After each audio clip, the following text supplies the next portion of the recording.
It's Rob and Liz, his morning crew on his radio. And this morning, special guest. His name is Richland. This is his song, Good Mood. Because God is in a good mood. And Richland, thank you, man. Hey, you came in with hotel coffee and all. I did, man. And yours is an upgrade. Yes, we gave him the hookup on the actual real coffee. With a little bit of Starbucks, which is nice. Zhuzh. You know, Yes. you got to do it. It's not all frou-frou and all that other stuff. Dude, I love how you played guitar with your dad. It was like, you got a musical family. Yeah. We do, man. My dad grew up on everything country, and so that's where I cut my roots, Like so to on speak. who? Keith Whitley, George Jones. Like the classic country. classics. Gotcha. Yes. Didn't they sign his guitar? I mean, I've seen his Yes. guitar. Yes. Tell me about this. So I was like 3 years old, and he took me to a show, and somehow he got Keith's signature. And apparently the story goes that I was screaming during the whole show, and he just had his hands over my ears. But it's a classic, man. I have it in my house. So Yeah? I keep that thing on lock. So tell me all the in a signatures. safe. Take a look over there. Tell me all the you have signatures it on pulled this up. thing. Yeah, we do. So we have, this is amazing. Okay, so we have Ricky Skaggs. We have George Jones. We have Keith Whitley. You can see Keith right there. We have the Bellamy brothers. We have Kenny Rogers. No way. Who else do we have right there?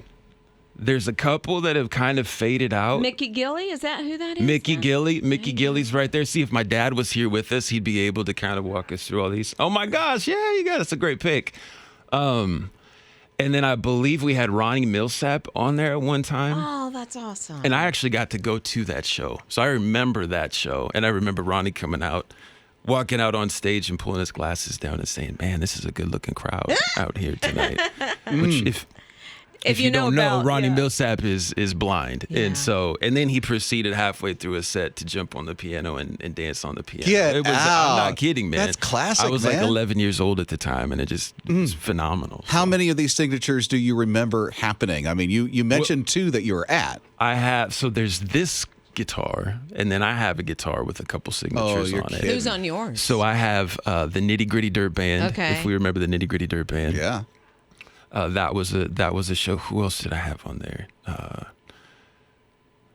Man, I'd have to go look at that thing. It's been so long. I hope you have a picture of it. I know. I do. Yeah. I do. In fact, I think my parents have that guitar somewhere because that was the first guitar that they gave me. as a Really? kid. Yes, sir. Was he real patient with you, your dad, when he was teaching you guitar? Or, like, No, I he get was. frustrated with the kids trying to show him some He things. showed me sometimes. like four chords in the truth, right? So he showed me four chords, and the first song that I learned how to play was a John Anderson song, Seminole Wind. If you remember Seminole Wind back in the day, mid '90s, that was the first song that I learned how to play, and it was like an E minor, G, D, A progression. All the G shapes, huh? Oh, that's it. I thought you were going to say swinging. I thought you were playing No. Like in my house, it was country music or Christian music. That was it. So anything else, I had to like sneak in. Tell me when you got this first guitar, because that's cool. I was 7. Okay. So I was 7 when I got the first guitar, and I had been asking for that thing for a year and a half, because my dad had his own little band called Killin' Time, after Clint Black's big song in the '90s. No way. We're a bunch of rednecks, man. So it was, it was everything country. But I'd been asking for a guitar for a long time, and then finally got it. 7, the number of perfection. So Look at that. I was pretty stoked about that. Yeah. Good Mood. Richland is along with us on his radio, and here is his song. It's Good Mood. More coming up with Richland next. Rob and Liz. His morning crew. Richland is here with us this morning on his radio. Musical family Oh, yeah. from his dad, and I understand your son's a little into music now. They're all Right? into music. How many kids do you have? 4 or 5? I have 4. Yeah. Goodness gracious. Yeah, so we're a busy house. At one point, we had 3 kids under 3, Dude. which means we had 3 kids in diapers at the same time. Okay, tell me which one this is. You got to watch this whole thing. Can you see it? Can you see it? That's our oldest, Isaiah. Wow, that little man is cutting it, right? Oh, my That gosh. is awesome. Yeah, and there's Isaiah, Damon, who's our middle guy, 8, Wesley, who's 6, and Zeta Joy, who's 3. She runs the entire household. does. Oh, for real. We thought we were done after 3, and then my wife said, I think we're going to have a girl. I said, you can't think. You have to know that we're going to have a girl if we're going to try to have another baby. And lo and behold, there's our little caboose. So they all play instruments? Are they all interested in they're music? all interested in music. Good. They all play. So Isaiah likes to play. Wesley, our little guy, our 6-year-old, is a dancer, man. I mean, music comes on. He's not just moving, like he's a dancer. Awesome. Yeah. So right now, the whole talk in our house is, we got to get him into like hip hop class, because my wife will work out with the boys upstairs and she'll put on music and he's just cutting a rug the whole time. So, that's awesome. Yeah. So it's a busy household. If you would have told me 15 years ago, man, you'll have 4 kids under the age of 9, I would have said, man, you're talking about somebody else. But man, we wouldn't trade it for the world. Of course awesome. not. It's awesome. You know what? What you could do, this sounds like a band's name. So wait until you're in your 50s. Get all your kids together. Call it Richland Band. Yes. And you've got it. Yes. That's good. I like it. Good. I like it. The Richland Band. You have the cutest family. Thank you so much. Your wife is My just wife precious. is responsible for that. She is. She's amazing. She is precious. She's not just a stay-at-home mom. She homeschools as well. So yeah, she's a crazy woman, but she's got a grace for it. I feel like you either have a grace to do that or you don't, and she's got the grace to do it and loves it. Is that because you're homeschooled? I wasn't homeschooled, and Was she wasn't homeschooled. But she always felt like before, once we got married, I want to homeschool, and she's following through with 4 in the house, while she's at home, and she loves it, man. How in the world do you help with that? I never really did until the lockdown hit. Yeah. And then I help as much as I can, but there's no way I could ever stay at home and homeschool. And I love my kids. They're amazing, man. But 2 of mine homeschooled. okay. I could not do their math. 3rd grade math. I'm like, what? No, 100. You Come on. outsource that? And then they do this Absolutely. Common Core stuff? I totally agree. In fact, if I'm being honest and transparent and confessing, I think I started cheating through math in 7th grade. And so there's no way that I could, help them Right. past a certain age. And so, yeah, my wife's got that on lock. You are married to a saint, right? I am. Yeah, exactly. I am. Amen and amen. That's awesome. Good mood. It's Richland. Been spending time with us on his radio. And Richland decided, I'm going to bring a friend with me. His name is Ryan Stevenson. He's coming up next. It's his radio and his morning crew. Rob and Liz. His morning crew. His morning crew, Rob and Liz, and a special guest with us this morning. You know this guy's music. Hey, listen to this. That is Ryan Stevenson. Oh, it doesn't end there. Come on. It's hit after hit. That makes a way. Dude, and you're here this morning. How do we score that? I mean, I just got lucky, I guess. You got that, lucky. right, We're the ones that got lucky exactly. here. Oh man, you guys, it's so good to see you. Thank you for letting me swing through for a minute. I love that your son is a reporter now. Is he a reporter? He's a news Oh, reporter. this Didn't he guy, do like a man. newspaper himself? Yeah, he had like a little project that he had to do, and this is coming from my oldest, and he is always doing stuff like that, just always being so creative but it's all so tender and so loving, and he loves everything that I do. Your oldest is what? He's 11. He's in 11 fifth grade. now. Yeah, but that's a couple years old. So And the headline on his newspaper basically is "Everyone loves Ryan Stevenson." Where's Raymond here? oh my goodness, I love this. He's so sweet. He even does almost like a song review, right? Oh yeah. It was like he told me, he's like, Daddy, I'm gonna make a newspaper, and I'm gonna write about you. And so I mean it just melted my heart, like stopped me in my tracks, because it just came out of nowhere, so unexpected. But were you nervous at first? Like, what is he actually going to say about me? I mean, yeah, a He little makes bit. me take out the trash. Well, and it makes me honestly, as a dad, we have 3 kids, but it makes me, because I see this kind of stuff, and I know my sons especially are really paying very close attention to everything that I do and everything that I say, every word out of my mouth, every little attitude. Like they're so affected by it, and so it makes me really careful of very cautious of how I am around them. Yeah. They pay so much attention to Daddy Ryan Stevenson that when he does this, they listen.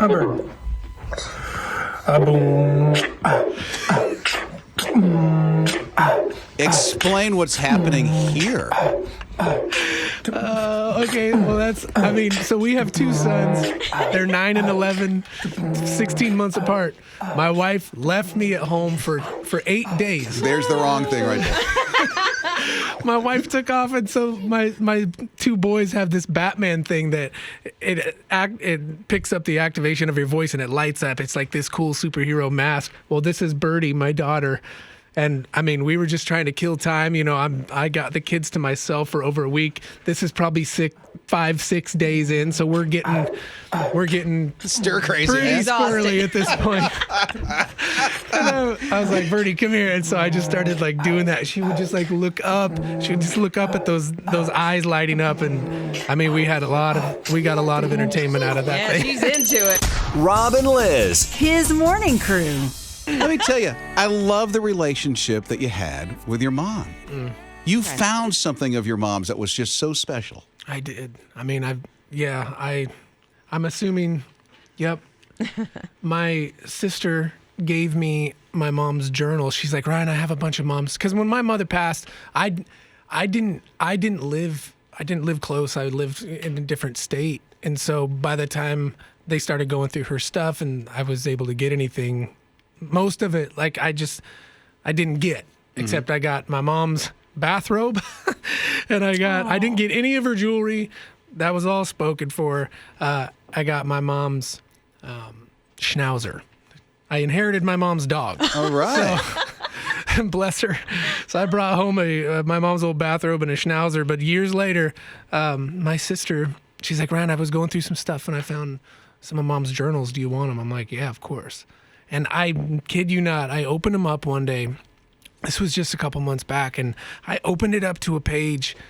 And the first thing I read was the day that I accepted Jesus into my life, and my mom wrote about it. Get out. I couldn't believe it. I mean, it was like such a kiss of grace, just a moment from the Holy Spirit, that moment where I haven't seen this stuff ever. I've never seen this journal in my life. My sister gives it to me.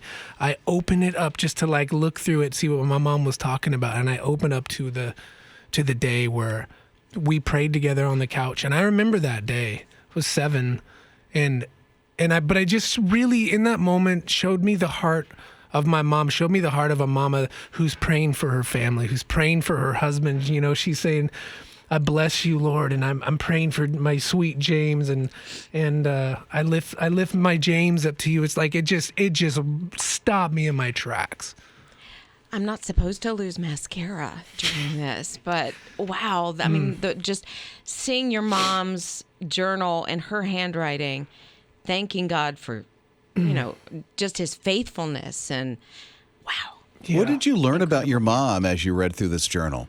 Just the true heart of a mama who is so concerned with her family and being a mom, being a leader, just care. I mean, I learned how much my mom and dad protected us.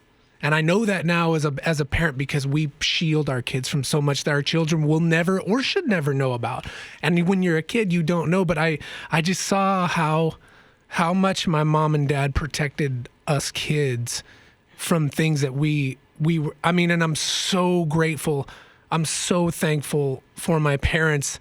I could just go on about that all morning because I'm passionate about it, but I've learned so much about my mother, even reading through these journals. I've read through all of them, and I just see bits and pieces of her life and her heart and her love and her care for other people, her nurturing spirit, that it's so inspiring to me. That's how I want to be. And if you know me, like, I'm exactly like my mom. I'm my mother's son. I'm the baby of our family. I'm the only son. I'm the only boy. So I was just a mama's boy through and through. So if you know me, you know a little bit of her. I have her passion and just her. I'm an emotional wreck and roller coaster, just like she was too. And so I love caring for people. Ryan Stevenson with us this morning. The song Eye of the Storm, you know that very well. That's Ryan Stevenson.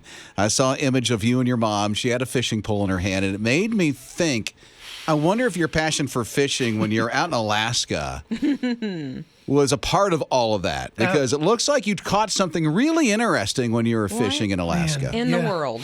We were out on the ocean here, and we went fishing for halibut. I'd never been halibut fishing, but he's, I caught this 120-pound halibut, and that is a chore to get in. It took us an hour to get that guy in the boat, and you can't just bring that on the boat. You can't bring these fish. You can't just lift them up in the boat. You have to shoot them in the water with a rifle first, and let them oh my, settle That's like down. swamp people and or then, something. Yeah. But then the first one I caught was a small one. He was only 60 pounds. Small. And then I had a bite, and I started reeling in, and it felt like I had a lead, I couldn't reel. I thought I was hung up on something, but I kept getting it in, and it was this massive octopus. And I was like, oh, we're going to throw this back, right? And they're like, oh no, we're keeping him. No way. Oh, they eat those things like crazy. In you have Alaska, some? really? I mean, I have. I didn't eat that one. Calamari They for used dinner. him. They used him for bait so we could keep fishing. That makes sense. Yeah. So That sounds like it was an interesting trip to Alaska. It was by far either the number one. I mean, Israel, Jerusalem. That's number one for me. It's hard to beat. Number two was Alaska. Love it. It's unbelievable. Rob and Liz. His morning crew. Ryan Stevenson has been spending time with us today. We caught up with Richland earlier. If you missed that time with Richland, I so encourage you, check out His Radio TV a little bit later. Apple TV, Roku, the My HISRadio app, and HISRadio.com will have it all on demand. You'll be able to catch up with Richland. He was amazing. Absolutely amazing. I'm glad Ryan Stevenson brought friends with him. I know. You know? We get to find out more about you and, just your family, which is so cool to know that kind of backstory of just how you got to where you are today. I love that. Me too. So what is this that you have your kids on your shoes? Do I? Oh, Yes, you do. Golly. I bought these shoes for a tour that I was going out on, and that was actually a Nike sign. It was like a Nike little tab that they put in those shoes, and but it said customize the tongue of your shoe or something like that. And both my son Keegan, he's like, Dad, I'll put a picture in there. And so he put his picture in there. He's so funny. Well, Joey, my younger one, we didn't have a picture of him, so he's like, I want my picture in there too. So he drew a picture of himself and threw it in there. Yeah. That is cool. So everywhere I go, when I wear those shoes, on stage, my boys' pictures are in the tongue. You got them on stage with you. I which so is super love cool. that. I love that. Family is important to Ryan Stevenson. I love them. They're just my joy, man. They're so great. Ryan is unplugged this morning. Brought his guitar with him. Before you go, man, let's hit something. What do you want me to say? Do you want me to? Can I sing one of my favorites? If you would. Okay. Yes, please do.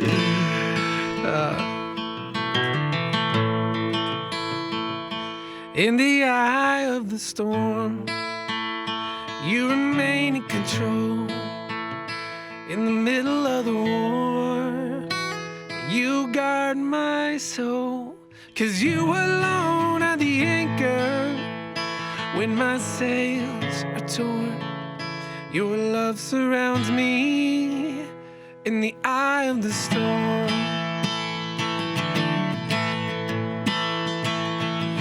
When the solid ground is falling out from underneath my feet, between the black skies and my red eyes, I can barely see. And when I'm feeling like I've been let down by my friends and my family, well, I can hear the rain reminding me that in the eye of the storm, you remain in control. In the middle of the war, you guard my soul. 'Cause you alone are the anchor when my sails are torn. Your love surrounds me in the eye of the storm. Yeah, yeah. Ooh.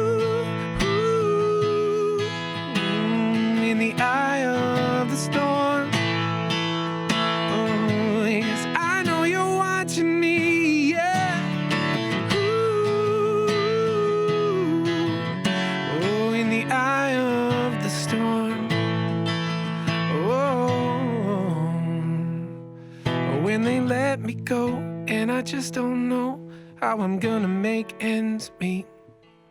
I did my best, but now I'm scared to death.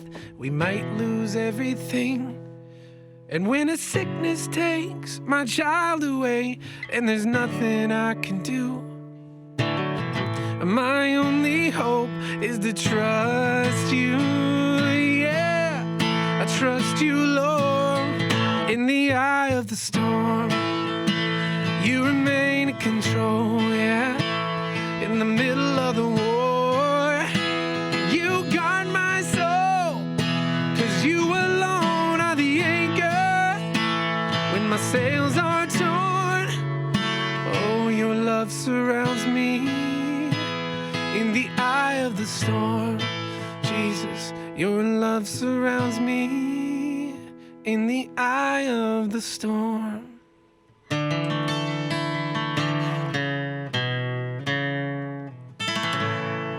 Come on. Yeah. Ryan Stevenson this morning on his radio. Thank you for the time. Phenomenal. Oh, you guys, blessings. I love you so much. Thanks for letting me stop by and just hang with you. Well, thank you. Man, sorry that was a little crusty, but Dude, well, early. Wow. nobody knew That's the crusty? difference. goodness. Yeah. Next time, just don't start the day with hotel coffee. Rob and Liz. His morning crew. This is fishing where I might actually catch something. His morning crew with Rob and Liz, his radio. You think you might. So it's a video game she's referring to. Bassmasters Classics, Yeah. you know? It's huge. You could go on Xbox, PS4, or PS5 and literally fish on Lake Hartwell with the pros in this video game. Okay. But Literally. I'm better at video games than I am fishing. You think. No, I know. You think. No, you I think don't you might catch catch a anything. fish. I wouldn't be able to catch a fish when it comes to even a video game, to be honest with you. You don't think so? No, I don't think it'll work for me. Listen, I have two boys that are into fishing, my oldest and my middle. They love to fish. I don't know where they get this from because I cannot do it. I want to put the line in the water and get a fish now, Oh, yeah, it doesn't work that way. not wait for hours on end, Yeah. waiting for my bait to disappear, which it does quickly. I've only caught something really when we've been trolling, like out in the ocean or, Yeah, her husband has a boat. yeah. He goes out often. Yeah. I caught a barracuda. But I don't see that if I'm on a charter boat and they have all the reels out and they have the line, they have the bait, and all I do is reel it in. I don't feel like I've caught something. Well, how these guys do it Yeah. is beyond me. And then you get to fish next to them in this video game that's on Xbox and the PS4 and 5. So you can become a fish whisperer like they are. Right. Rob and Liz. His morning crew. This is Randy, and he sees this guy, Edward, same last name. And he's looking at his daughter, and he's like, he kind of looks like me, doesn't he? She's like, yeah, let me do some research. So she does, and as she's looking, within 20 minutes, she found out something. They both had the same dad. It was incredible. They didn't know that each other existed. And so the daughter put the two together. They communicated, over social media first and then a phone call. And then they got to meet each other. They found out, okay, they've never known each other, right? And they're old enough to have grown children. They find out they have so many things in common. They have similar jobs. They both ride Harley Davidson. Get out. Yeah. They're going to ride together. You know it, right? I mean, this is so incredible. And Randy, who was watching television, he's like, I have a brother now, and I am going to do everything in my power to be the best brother that I can be. Well, here's where he starts. The dude lives in Lake Tahoe. And he said, come on over to my house. That's not a bad place to visit. It's really not if you like Right? snow skiing. Come on Sure. now. Rob and Liz. His morning crew. Listen, I know you haven't had breakfast yet. And no, we're not going to make you sick over this. It's Rob and Liz, his morning crew on his radio. But this is dessert, right? Yeah. And it's M&M's, and it's Breyer's ice cream, and it's banana split, and it's very berry cobbler, and all these other new flavors that Breyer's is coming out with. Yeah, they got a couple of like the carb smart ones that are coming out as well, like brownie a la mode, which doesn't sound like it would be healthy at all. No, it doesn't. But they say, well, how is anything that's dessert really healthy? It's supposed to be a sweet. Right. Right. But, sometimes when you're trying to stay on your program, but you still need a little something, this is probably a better choice. They call it Carb Smart, so it's Yeah. like 120 to 130 calories per serving, they say. That's not too bad for ice cream. No, I I guess not. Unless it's not loaded with fat, because sometimes if they take the carbs down, the fat goes up, or That's true. you always got to watch everything. That's so. true. So what about the M&Ms? Would Liz eat that? No, I don't like cold chocolate. Really? Not at all. So if they put like a chocolate swirl, or I just don't like You're it. not in? I had it's like no idea. waxy. Would you like that? Like what? The M&Ms in ice cream.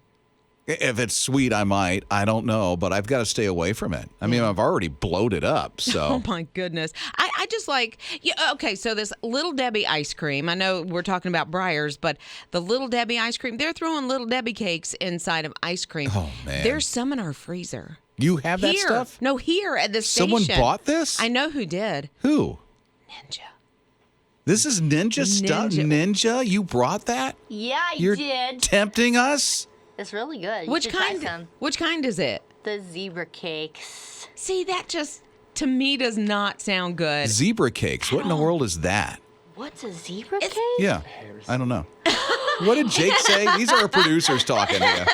It's like Heresy. yeah, it's like vanilla cake, right? But then there's this waxy chocolate on the outside of it, and then they've thrown it in ice cream, and I don't know. You don't know what you're missing. No, I guess I really don't. Make Doritos and ice cream, and I might be in. Rob and Liz. His morning crew. We've kind of gotten used to it. Now we don't really want any changes. His morning crew with Rob and Liz. His radio. Well, I wonder if you feel the same, because I was just reading about this survey about people who started working virtually for obvious reasons. I don't want to mention the pandemic, but you know why. And now it's like they kind of like it.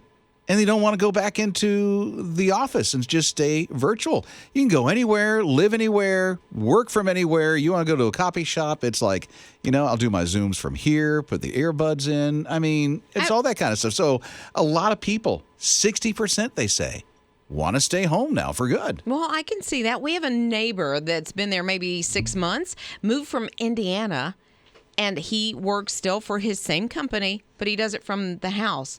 I will say, I've seen him in his pajama pants at 2 o'clock in the afternoon sometimes. So I may like outside. He'll be like picking up toys from the yard or whatever. But it's like you get to stay home. You don't have to invest in suits and things like that. And then he's home with the kids too. Right? Yeah. That is wild. I wonder what your experience has been like at 800-447-7234. Rob and Liz. His morning crew. They're saying now that most people who have started working at home would prefer to stay at home now and not go back in. At least 60%, they say. It's Rob and Liz, his morning crew on his radio. Well, just think about someone that had to have latchkey kids, where they get off the bus and they have to find somebody's house to go to, or they have to go into the empty house. Now, if you're working from home, you're there to fix the kid a snack, help with the homework, and still get your work done. Yeah, some people are really liking that. Yeah. Donna's here at 800-447-7234. What are you thinking, Donna? I'm probably one of the not so many people that do not like working from home. I'm an administrative assistant for the CEO at a hospital, and we had to work from home March, I think, when it started, March of 2020 until like May of 2020. And for those 2 months that I was at home, I couldn't do everything that I needed to do, like printing and things like that. I mean, I had all of my computer stuff, but printing and making copies, just the interaction that I have with my coworkers, I missed it. I'm one of those that would rather be in the office than work from home. Liz is the same way. She'd rather be around a ton of people. Yeah, you miss that when you don't have it. You do. Just the little conversations or the relationships, and you don't get to cultivate those when you're working remotely.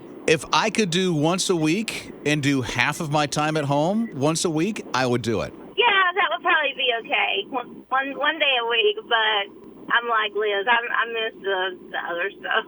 I have greater focus that way. I get so much done. You don't have, you have people there, but a lot of the people that I interact with, they know pretty much when my busy times are and not to disturb me during those really busy times. And I just miss the interaction with them because they're all great people. Rob and Liz. His morning crew. People had started going home, virtually. Some people said, I kind of like this. I don't want to go back to the office. We're thinking how you feel about that. Mary's here at 800-447-7234. What about you, Mary? So I've been an interpreter for a few years now, and 2020, I was also a optometric technician. So I was doing that, and I was a part-time interpreter. Well, I was furloughed back in March of 2020, so it's almost been, 2 years.